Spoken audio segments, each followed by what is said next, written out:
제가 되게 좋아하는 문장이 있어요. 하나님의 사랑에 만약 조건이 있었다면 우리는 평생 하나님의 사랑을 받지 못했을 것입니다. 여러분, 하나님의 사랑에 조건이 있었다면 우리는 그 사랑을 절대로 받지 못했을 것입니다. 근데 인간은요, 이 사랑이 너무 크니까 어떻게 공짜로 받아요? 우리도 뭔가를 해야죠 라는 이야기를 하는 거예요. 근데 그 사랑에 조건이 걸려 있었다면 그 어떤 누구도 그 하나님의 사랑을 받을 수가 없었을 거예요. 여러분, 그래서 기쁜 소식이기도 해요. 만약에 어떤 값어치가 매겨져 있었으면 우리는 그 값을 지불할 수 있는 능력이 없습니다. 아까 말씀드렸듯이 창조주가 피조물을 위해서 죽었다, 여기다 얼마의 값어치를 매길 거예요? 내가 대신 죽었다, 여기다 어떤 값을 매길 거예요? 매긴들 낼 수 있습니까? 지불할 수 있습니까? 그럴 수 있는 실력이 우리 안에 없다라는 거예요. 근데 값이 없대요. 이유가 없대요. 그렇기 때문에 우리에게 기쁜 소식이기도 한 거예요. 여러분, 세상에서 말하는 사랑이랑은 차원이 다르죠. 어디서 세상 드라마, 영화에서 나오는 사랑을 하나님의 사랑에 갖다 붙일 수 있겠습니까? 세상에서의 사랑은요, 잘해야 되고요, 사랑받을 만 해야 사랑하고 사랑받습니다. 실망시키면 사랑하지 않아요. 그게 세상의 사랑이에요. 하나님께서 가정을 주시고 결혼이라는 제도를 우리에게 허락하신 이유는 뭐냐면, 그 결혼을 통해서, 가정을 통해서, 신랑과 신부를 통해서 하나님의 사랑을 맛볼 수 있는 귀한 기회를 허락하시는 거예요.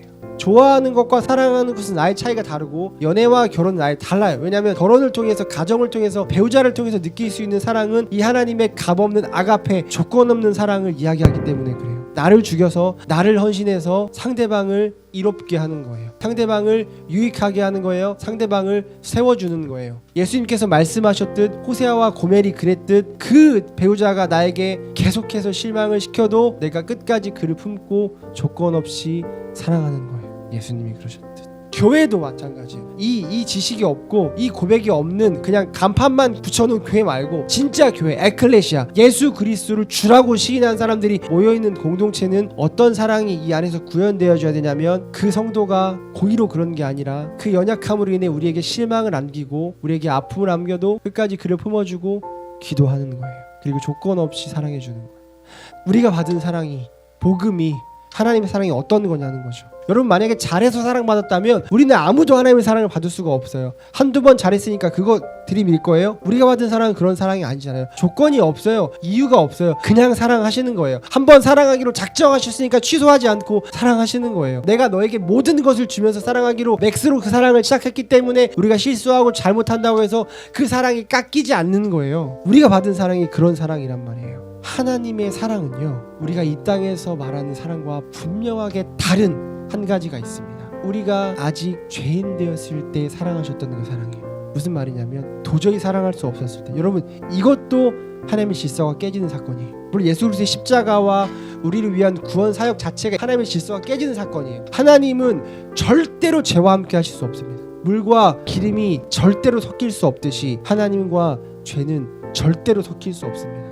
죄가 하나님 앞에 나타나면 그 죄를 반드시 죽여야 되는 하나님이시기 때문에 그 재물이 타는 게 향기로운 게 아니에요. 죄가 난도질 되어지고 각을 뜨고 그 죄가 그렇게 해부가 되어지는 것들이 하나님이 좋으시는 거예요. 그리고 그 죄가 타서 올라가서 없어지는 것들이 하나님 좋다고 말씀하시는 거예요. 그만큼 하나님은 죄를 미워하십니다. 함께 하실 수 없어요. 근데 우리가 죄인이잖아요. 우리 안에 죄가 있다고요. 그러면 우리가 그렇게 되어줘야 되는 거예요. 그리고 그걸 보고 하나님이 향기롭다, 즐겁다, 나이스 하시는 분이라고요. 왜냐하면 죄기 때문에. 그러니까 이게 아예 붙을 수가 없어요. 그게 하나님이 만들어놓은 창조 질서인데 그 질서를 깼단 말이에요. 너무 사랑하시기 때문에.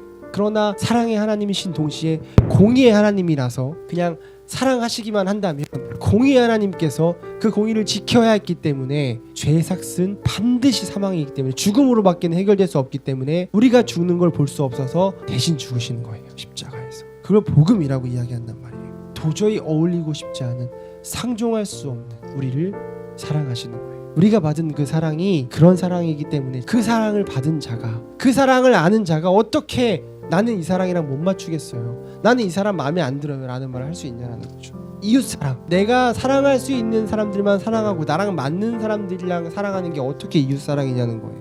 내가 받은 하나님의 사랑이 그 사랑이 아닌데, 하나님 사랑과 이웃 사랑이 같은 맥락인데 내가 받은 하나님의 사랑의 이 농도가 100인데 어떻게 나랑 어울리는 사람들이랑만 하는 그 사랑을 이웃 사랑이라고 얘기하면서 10의 농도를 갖다 붙이냐는 거죠. 어디까지 가야 돼요? 원수 사랑까지 가. 우리가 아직 죄인 되었을 때라는 말은 바꿔서 너희가 아직 나와 원수 되었을 때 내가 널 사랑했다 라는 거예요.